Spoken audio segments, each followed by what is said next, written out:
this offense has way too much shit going on with it. I almost think they have too many good players. And I think this is the biggest problem is you have Keenan Allen on this team who, I'm sorry, is just not an effective player anymore. Look at the release. There's your separation. Great route. Stutter and go. Gets by clean. That is unbelievable. May be the greatest catch I've ever seen.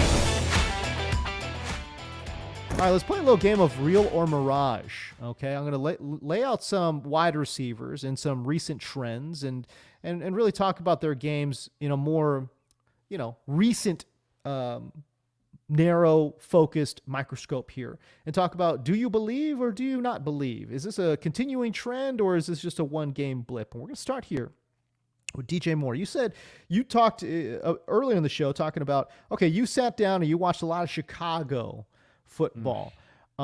Matt, did you see that weird ass play where Caleb Williams is scrambling around and DJ Moore, he just walks off of the field and goes straight to the bench? That was the strangest, very strange play from DJ Moore. Very strange. Look, I think to give DJ the benefit of the doubt, he clearly looked like he had rolled up his ankle or something like that at one point, and he's walking off and immediately gets that looked at on the sidelines. Still a little bizarre, especially since we just had an entire national media conversation last week about Anthony Richardson tapping out of a game. Sure. DJ Moore's walking off in the middle of the play. Mid-play. I mean, he also he goes out of bounds, and I haven't heard anyone ask him about this at all. But he also ran out of bounds, and you can't come back in and then touch the ball and all that stuff after there. So I guess he's just well, I'm out of this play anyways because I've ran out of I've stepped out of bounds. I don't know. Weird play. I don't know, but it's weird. Strange. And the thing is, it's not the first weird thing that's happened with DJ Moore this year. If you've watched him play, it's just he's, I don't know, leading the league in bad body language. And I never want to be the body language police or anything like that, but he certainly does. I don't think he's had a great time this year. No. And No. I think it can be as simple as, he just got paid this offseason. He's just not having the season statistically that he wants to have. I think it can be as simple as that, but two other things come to my mind. And, again, I'm not going deep diving into the conspiracy theory here, but I'm just putting my toes in the water. Okay. Two things come to my mind. One, remember at the Super Bowl when Jackson Smith and Jigba was asked on by a Chicago radio station, hey, what can you tell us about Shane Waldron, right. New Bears offensive coordinator? And he basically was like, good luck I to you. I do remember that. Yeah, and then he tried to quickly follow up, but no, his first initial reaction said it all, Then he went immediately into kind of caged, athlete stuff. Right. The other thing is that when DJ Moore was asked late last season, who do you want the Bears to take at quarterback in the draft? And he said, I don't even know why we're having this conversation. There's nobody in the draft that's better than Justin Fields. And he clearly seemed like he was a Fields guy. I'm not saying that he doesn't like Caleb Williams or he's, whatever, but what do we just have this conversation about with Terry McLaurin, in terms of wide receivers coming out of the quarterback wilderness? Look, I think the Bears, it doesn't matter how it turns out. The Bears made the right call to trade Justin Fields and move on to a new quarterback. I think they made the right call. So I'm not even saying I agree with DJ on this, but you're just looking, and I don't even know that this is what DJ thinks, but hypothetically, he just had a career year last year with Justin Fields as the centerpiece of this Bears offense. And then he's being told, okay, that was so good, whatever, we're extending you, but we're also going to get you a new quarterback, you got to learn a whole new guy, a whole new offense. By the way, we're also going to bring in a ton of other players here for you to compete with the football with. We'll come back to that point in a second. But it has just seemed like all year long, for whether it's those conspiracy reasons or just simply he's just, like I said, not having the season that he wants to have. I don't know, but there's been something up with DJ Moore all year long. It has, I think, affected his play. So it's just weird because this is a guy who, never, in all the years with bad quarterback play in Carolina, never came out as a bad soldier or anything like that. Totally. To the point that when they traded, this was reported as a thing that really happened when the Panthers traded that pick to go up to number 1 overall to get Bryce Young. Whoops. And when they had to include DJ Moore as part of that, team officials called DJ Moore like in tears telling him the news about this. That's how heartbroken they were to part with this guy. So it is a little weird what's going on this year. I don't know what it is. I haven't talked to DJ Moore. I haven't seen anyone ask him about all this stuff. But certainly, and he's even said things about the coaching staff publicly too, by the way. He talked about, criticizing Shane Waldron for the backup offensive lineman on the carry on the goal line against Washington. He kind of sort of had to walk that back he said, I'm not going to apologize, but I should have kept that in-house because Eberflus got on him. I did see an interview with him this morning where he was asked by a radio station, has Matt Eberflus lost the locker room? And his response was, well, I want to say no. Which is not a no. You're saying you want to say no.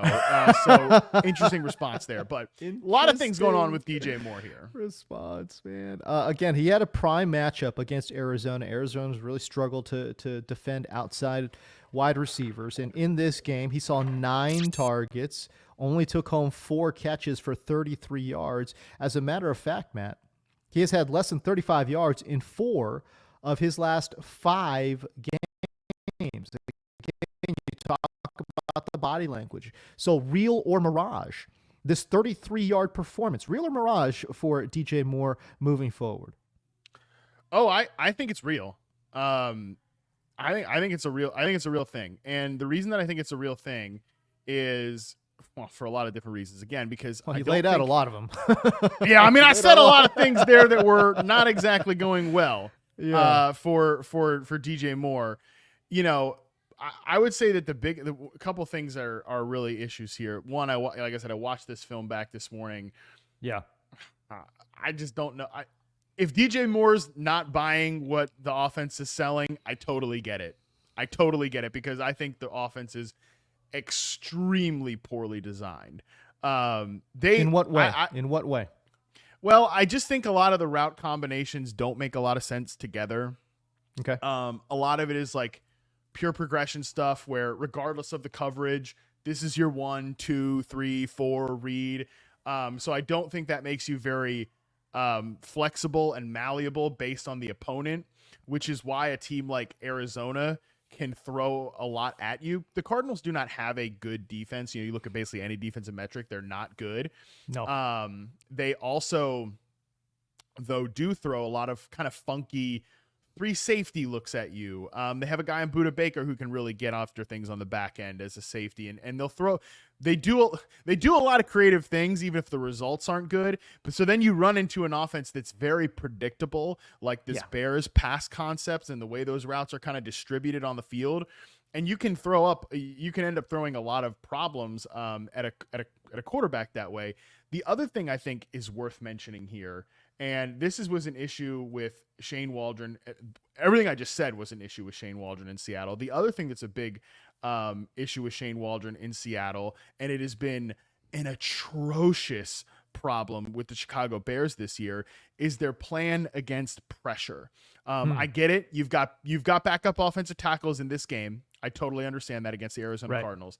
That being said, the Cardinals were 31st in pressure rate, according to Next Gen Stats, coming into this game. In this game, in Week 9 against the Bears, the Cardinals generated pressure on a season-high 46% of the dropbacks in their win over Chicago, while also recording their most sacks in a game this season with 6. The Cardinals had 16 different players generate a pressure, which is tied for the most by any team in a game since 2018. Hey, folks, if you're new to football, you're only allowed to have 11 players on the field at any given time. So the 11 players you can have out there plus an additional 5 more pressured the quarterback against Chicago. It is because, like, you think of all this stuff the defense is doing now, from simulated pressures and exotic looks up front and all this stuff, stunts and blitz and all these things. Yeah.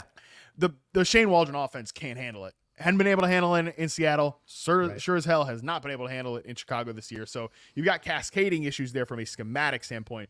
That is point 1. So that's the biggest issue. I also think this offense has way too much shit going on with it. I've given Shane credit for cutting some of the fat out of the offense. The Gerald Everett targets, the DeAndre Carter screens and things like that.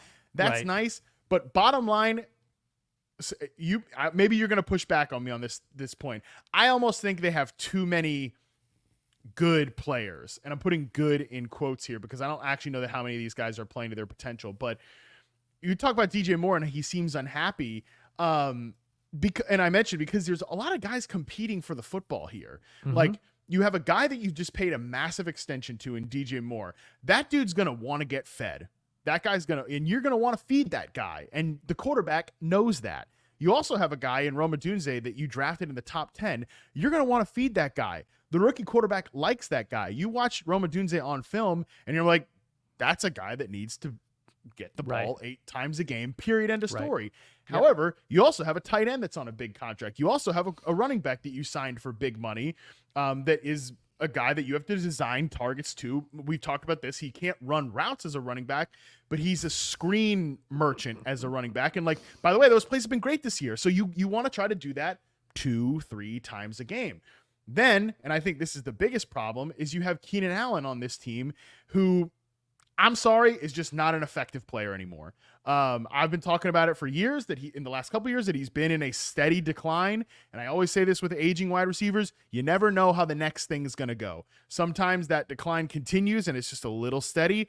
Other times you fall off the cliff. I'm pretty concerned that we're at the cliff with Keenan Allen, but at the same time, that guy, he's Keenan Allen. He expects the ball 8 to 10 times a game, and watch those 10 targets. They're not good. The results are generally not good, except he can run a couple quick outs at the goal line or on third downs and things like that. But still, you feel the need to feed that guy the football. So you see what I'm saying here, that there's a lot on the quarterback's plate, not just from a schematic standpoint, because they also ask him to do a lot of sight adjustments and stuff at the line, adjusting plays. That puts a lot of burden on the quarterback. I think he probably needs that burden because the offense is not capable of doing it from a schematic standpoint. And then you also start thinking about all the egos of these guys. Maybe DJ Moore's pissed because he's not getting the football enough. Like, oh, great, we just hit this big 15-yard gain to Odunze. And instead of let's hit that play again and again, no, I got to think about DJ Moore here, and he's the first read on this play. And I haven't gotten to Keenan in a while. And look, I'm not making excuses for Caleb Williams, who has not been consistently accurate. He's not played great this year. But this is my point. I just think there's a lot of shit happening in this offense, and a lot of it is not good. I think, again, you're preaching to the choir here because when Keenan Allen was off of this offense and it really focused in on what Caleb could do, again, we talk about those first 3 targets. He just looked a lot more decisive in terms of, all right, I don't have to distribute the ball to all these different spots. I could just focus in on a few players and just get the ball to my good players. And that's it. We're good. And we just move on from there. I think you're right. I think you're 100% right in that Caleb is look, there was a lot of outside chatter in regards to, is Caleb going to be a good teammate? Is this guy a diva, right? Is Caleb Williams a diva? You can't tell me that everything that he has done this year in his rookie season, a lot of it has been to dispel those rumors that he is a diva, right? Yeah. I think that he's done a really good job in terms of trying to be a really good teammate. And I think part of that is keeping my guys happy. And to your point, again, how do you keep these guys happy? Well, you got to feed them the football, right? So it's been a little bit of touch and go. I think that Caleb has certainly developed since week 1. Obviously, you couldn't get worse than week 1. But this was a big step back for the Chicago offense, and this was a big step back for Caleb Williams. And just so much of it is, man, like you said, the vibes are just all wrong right now. Yeah, I mean, we talk about teams. We want to see them get a bye after the bump, especially young teams like this, like a rookie quarterback. I think your best receiver right now is your rookie wide receiver, and we're going the wrong direction coming out of the bye week in these last 2 games. That's really troubling. Look, like I said, to bring back to the point about this crowded room and stuff like that. Just since week 5, nobody here has been targeted on more than 20% of their routes. Keenan Allen, and again, this is just not good, but Keenan Allen leads the team since week 5 with a 19.3 target percentage on his routes. Right. You can do the whole, we spread the wealth, we don't have a real wide receiver 1, everybody eats. You can do that little stuff when you're like the Packers and you don't have you have a bunch of young guys. You can do that when you're the Bills and you don't have a number one and you have a bunch of young guys right at the position. You can do that stuff. But when you've got guys that have been to Pro Bowls, that have been, some of the top receivers in the league in Keenan Allen, DJ Moore, and then again, you draft another guy in the top 10, you can't do that. It doesn't work that way because these guys are human beings. Like we've said, it's an ego-driven position. They're thinking about their stats and all that stuff. It just is what it is. Maybe it's not the right thing to do, but it's the reality of the position and all this stuff. And I'm not here to judge anybody, but it's just the way the position works. So I don't know what the solution is for Chicago, but I certainly, after this, and I don't want to be too doom and gloom about it, but after this game, I certainly started to think about like the darkest timeline here for the Bears, which is a timeline that Bears fans have seen over and over and over and over and over again, which is we keep the head coach in Matt Eberflus because the defense was good at the end of last year. Well, by the way, did you watch the run defense against the Arizona Cardinals? Not a great showing. What happened? Did you watch the end game preparation on the Hail Mary, stuff like that? You've got Tyreek Stevenson and like open rebellion in the locker room stuff. Not great. So you wanted to preserve the culture. You wanted to preserve the defense. You kept him around. Okay, well, if this season continues to go south, especially like they have these type of performances, just hopeless performances against a team in Arizona that you should be like even with, maybe even if not better, you're going to fire Matt Eberflus at the end of the year, and you're going to obviously going to clean out the offensive staff. Then Caleb's learning a new system in his second season. And oh, by the way, like, are you keeping Ryan Poles around in that case? Like, are you going to have the classic Bears thing, which is a GM head coach not aligned, or are we cleaning everything out? And now you've got a guy who didn't draft Caleb Williams, did not invested in all this stuff. Again, like maybe we won't get there. That's the darkest timeline for Chicago, but I started to at least think about it at the end of this game because that is how disappointing this team has been coming out of its bye. I think they should give Ryan Poles another year. And if Ryan Poles didn't get the message loud and clear that he's invested in the wrong spots, then it's easy to let him go. There's a lot of things that he's done really, really well. Okay. And then there are some things that you're just like, man, how did you not see that one coming down the pipeline? Anyways, last stat I'll give you on DJ Moore, 11 targets, 11 routes that he has run, 20 yards or more downfield. Of those 11 targets, 3 receptions, just 101 yards, 1 touchdown and 2 interceptions, a 56 passer rating when targeting DJ Moore deep downfield. So that has not been good. A 27% catch rate on those deep targets. That chemistry does not exist right now down the field between DJ Moore and Caleb Williams.